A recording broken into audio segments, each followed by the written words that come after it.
धर्म आणि जात हा पुन्हा दिसायला लागलाय। बाळासाहेब, विरोधी पक्षांना आंदोलन करण्याचा अधिकार असतो, परंतु विरोधी पक्ष आता सरकारच्या विरोधात राज्यभर आंदोलन करत आहेत आणि मग त्याच्या विरोधात सत्ताधारी पक्ष भाजप आंदोलन करते, हे योग्य वाटतं का? सत्ताधारी पक्षांना त्यांच्या विरोधात आंदोलन करणं असा फायदा नाही। सत्ताधारी पक्ष स्वतःच्याच विरोधात आंदोलन करतोय, कारण का सत्ता तुमचीच आहे। दाखवण्यासाठी आम्ही विरोधी पक्षाच्या विरोधात करतोय, खऱ्या अर्थाने तुम्हीच त्यांच्या ह्याच्यामध्ये करताय। आणि हे जरी जात असलं तरी सांगलीमध्ये देवेंद्र फडणवीस आणि शरद पवार एका व्यासपीठावरती आहेत।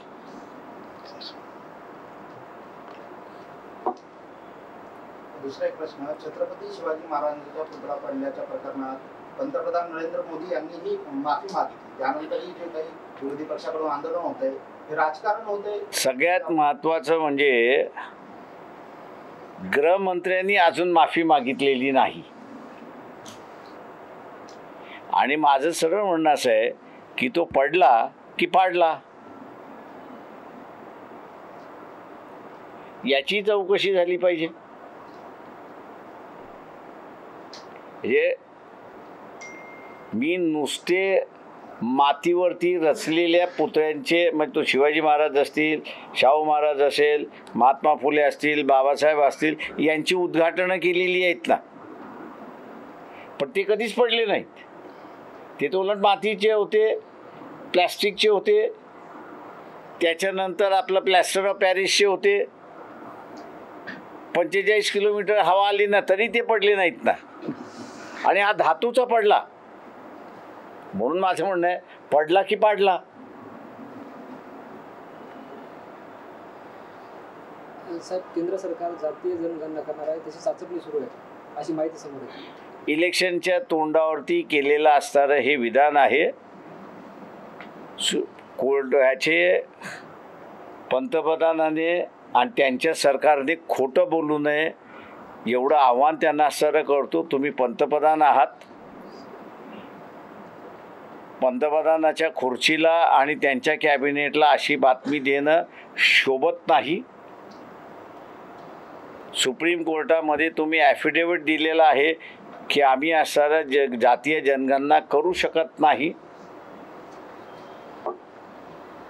जे कोर्टाला दिलेलं ते मान्य करायचं की तुम्ही आज जे म्हणताय ते मान्य करायचं।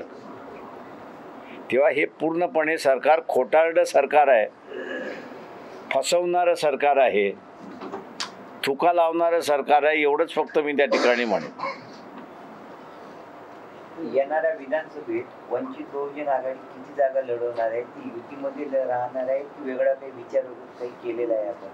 हे आम्ही असणारं आत्ता जे आहे ते जिल्ह्यामधल्या ओबीसी बरोबर त्या जिल्ह्याच्या इलेक्शन समन्वय समिती आम्ही स्थापन केलेल्या आहेत, आणि त्या समिती आणि जिल्ह्यातल्या त्या समितीमार्फत आम्ही त्या जिल्ह्यातले इलेक्शन लढणार आहोत। राहिला दुसरा भाग, इथे असणारा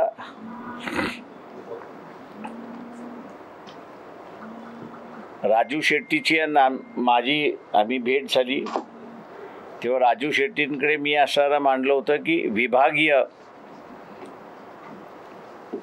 समझोते झाले तर ते अधिक टिकाऊ होतील आणि त्याच्यामध्ये एकत्रपणा येईल अशी असणारी परिस्थिती आहे। तेव्हा राजू शेट्टी कसं रिस्पॉन्ड करतात त्याच्याकडे आम्ही असणारं पाहणार आहोत। दुसरं जे आहे ते देशभरातले जेवढे आदिवासी आहेत, मग ते गडचिरोलीपासून ते असणारं कोकणापर्यंत म्हणजे ठाकरपर्यंत अशा सगळ्यांना आम्ही असणारं एकत्र केलेलं आहे। 2 मीटिंगा झालेल्या आहेत, मुंबईमध्ये शेवटची मीटिंग होणार आहे, आणि ह्या सगळ्या आदिवासी समूहाने आपण आता यापुढं एकत्र लढलं पाहिजे। TP एरिया आणि OTP एरिया असा जो फरक करण्यात आलेला आहे तो आपण आता फरक करता कामा नये, आणि पॉलिटिकली आपण एकत्र लढलं पाहिजे अशी असणारी परिस्थिती आहे। ओबीसी नेत्यांना सोबत घेणार का? प्रकाश शेंडे असतील किंवा इतर नेते आदिवासी आणि मी असं जे म्हणालो की जिल्ह्यामधल्या ज्या ओबीसी संघटना आहेत त्या जिल्ह्यामधल्या ओबीसी संघटनेबरोबर बसून आम्ही असं त्या जिल्ह्यातली इलेक्शन समन्वय समिती स्थापन करतो. काही बऱ्याच ठिकाणी झालेले आहेत आणि त्यांच्यामार्फत आम्ही इलेक्शन लढणार आहोत. नांदेडमधून महाराष्ट्र राष्ट्र समितीकडून नवीन एक पक्ष तयार झाला. जे बीआरएसचे सगळे जे पदाधिकारी होते ते तिथे सामील होते. त्यांचं म्हणणं होतं की तुमची त्यांची चर्चा सुरू आहे. शंकरनाथ धोंडगेंनी माझी आमदार शंकरनाथ धोंडगे असतात. MRS महाराष्ट्र राष्ट्र नाही शंकरराव धोंडगे हे असणारे मी जसं म्हणालो की राजू शेट्टींबरोबर आले होते. त्या ह्याच्यामध्ये असणारं जे ठरलेलं मी आपल्याला सांगितलं की विभागीय चर्चा त्या ठिकाणी करा आणि त्या विभागीय चर्चेवरचा राजू शेट्टींचा अजून त्यांनी त्यांचं मत प्रदर्शित करायचं आहे.